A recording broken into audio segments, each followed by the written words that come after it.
1 Corinthians chapter 15, where again it says in verse 33, don't be deceived. Bad company corrupts good morals. That's another area where particularly young people need to be careful. They can say, well, I've accepted the Lord, I'm strong. But you say, no, bad company is not going to affect me. Bad company will ruin you. You may be a very good-mannered, well-behaved, God-fearing young man or woman. But you get into the wrong company, it'll corrupt you. And you won't even know it, because it's a slow type of corruption. It doesn't happen overnight, but little by little, you get corrupted. And that is an area where we can deceive ourselves. To say, oh well, it's okay. We're going to keep friends with some of these people who are always talking nonsense and speaking evil. And when you work in an office, you can't avoid having to mingle with people who don't have any standards. You can't escape it.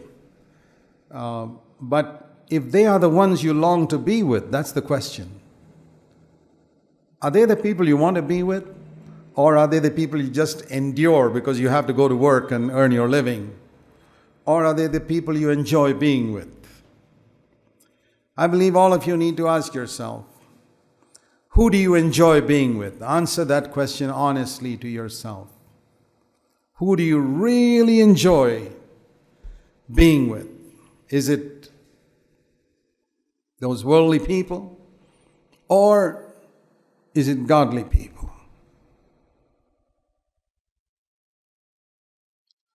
Because that shows where your heart is. It says, even about a person like Lot, that he suffered living there in Sodom. His trouble was he had a very bad wife, was interested in all that wealth. Of course, he himself was, but he got a little tired of it after some time, but his wife wouldn't let go. But it says he vexed his soul. And do you find yourself like that in the office? And you're in the midst of all types of worldly people with all their filthy conversation and their evil pursuits. Do you say, oh Lord, this place is so filthy. It's like living in a slum. I want to get out of it and get into some clean atmosphere. One mark of the fact that we've really come into life in Christ is that we seek fellowship with those who have also come to life in Christ. I mean, no living person would like to go and live in a cemetery. No clean living person would like to go and live in a slum. There's a revulsion there. Even if you have to spend more money, you'd rather spend that money and live in a decent place. And that's the mark of one of God's children. It's not that they hate worldly people, but they don't like bad company. The illustration I've always used is, should we be friends of sinners? Jesus was a friend of sinners. And certainly we can be friends of sinners, provided we are as strong. And the illustration I've used is of the tug-of-war. Your friends are on that side trying to pull you towards the world, and you're on this side trying to pull them towards Christ. I hope you are. And if you find that the rope is going that way, drop it. Run away. But if you find that you're pulling some of them towards the Lord, keep that friendship. That's the test of which friends I can keep and which friends I should chuck. With each person I see, that's a tug-of-war between me and that person. and between me and that person, me and that person, me and that person. Who's winning here?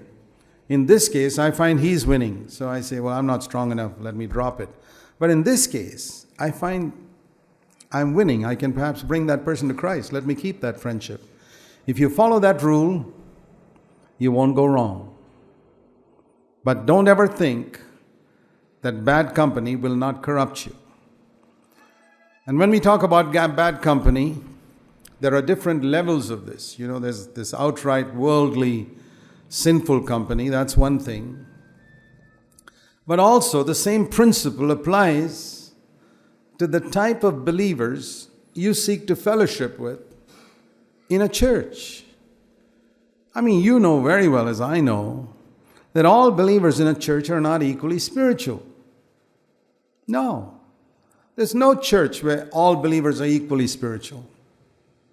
There's tremendous varying standards. I mean, it's like school children from kindergarten to 12th standard or degree levels. In a church, you see people in that level, different levels. And it's just like a city where you have some live in the slums and some live in very clean houses. In the church also, the difference is very much and you can see particularly in the type of conversation that most people engage in. You mix with certain young people and they're always talking about certain things. And you mix with certain other young people and they're always talking about certain other things. And you make a choice which type of young person you want to be with. That's your choice. And